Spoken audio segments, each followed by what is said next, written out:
we're on this runaway train. And what can the ceremonies that you're involved in facilitating, how can they affect us? How can they help us where we are in the cities if we're not on what is known as sacred land per se, that is owned or not owned, or that is stewarded by the ancient peoples?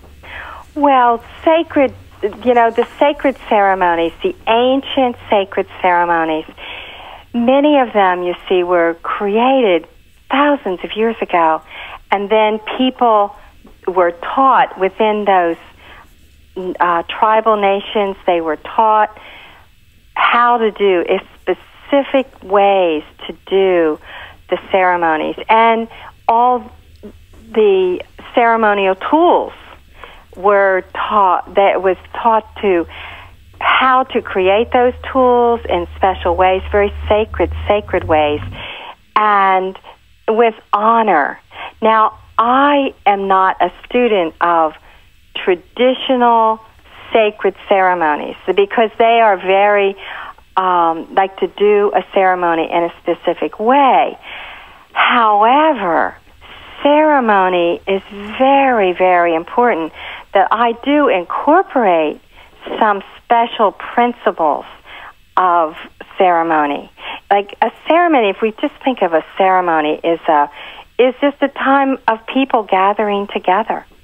And as they gather together, they're going to create a sacred space.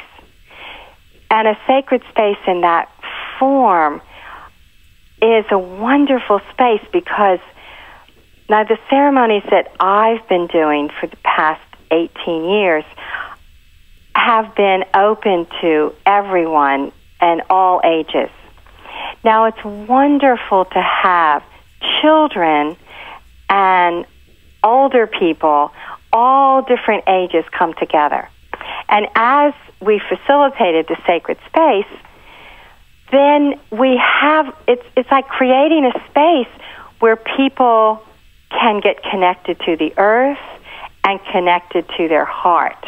Does it require somebody who is praying? Do they say certain types of meditations or certain types of affirmational words? Does it need to be somebody who, is a Native American Indian, for example, doing a sacred ceremony? I mean, I'm out here in Los Angeles and you're in Florida. So, well, if you can think of it in this way, certainly there are Native people that facilitate beautiful, beautiful ancient ceremonies in very specific ways. However, because the ceremony gives an opportunity for people to gather together and get connected to the earth and just the whole universe and each other and open their hearts, is so important. I feel that there are just certain principles, and one of them is to have a reason for the ceremony. Now, we did them on seasonal times, and what we did, we would often dedicate it to peace, or dedicate it to the healings of the water, or the healing of the earth, or the healing of the air. We sometimes, when people were very ill and they were dying, we would dedicate the whole ceremony to them, or people that had an illness similar to that, or just people that were sick. So we did dedicate it to something. But I think for myself, when I was doing it with Grandmother Twyla, what she said to me was, what we want to do it is do it in a sacred way and honor. We honor the earth, we honor the four directions, we honor the sun, the moon, the stars, the heavens. We honor the great mystery, the universe, God, however people want to say that. And we have a special prayer. We could have chants, we could have beautiful songs, we could have dances. All of those are incorporated into a ceremony. So in the planning of it, you would have a time when you would honor the ancestors, you would honor the elders, the teachers, all those who have gone before us. that have kept the teaching, these ancient, wise teachings alive. So we want to honor people that have come before us and our teachers. So it's really a time of giving thanks at a ceremony. It's really giving thanks, not so much asking for something, but just it's a celebration and praise. Got it. What about house blessings? You know, I've known people that have had their house blessed by all kinds of people, from monks and rabbis and priests and, you know, all different kinds of people, quote, can bless a house. Really, anybody can, quote, bless a house. But a house blessing is different in the context of feng shui, is it not? Yeah, it's a little different, but it is, of course, part of feng shui. And as Professor Lin Yun said, that the spiritual part of feng shui is the most crucial, most important aspect of feng shui. And so knowing the chants or prayers, when you go through a house and bless that house, that's a very personalized activity for the people who live in the house.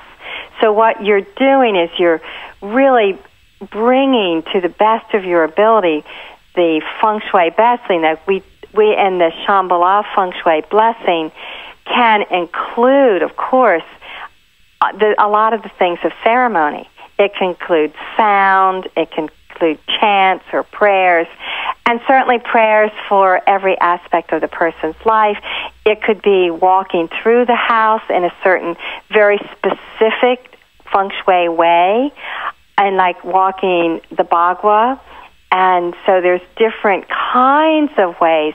There's different ways of walking through the house and every aspect of the bagua, perhaps. We would say a prayer, so we'd pray a prayer for the career.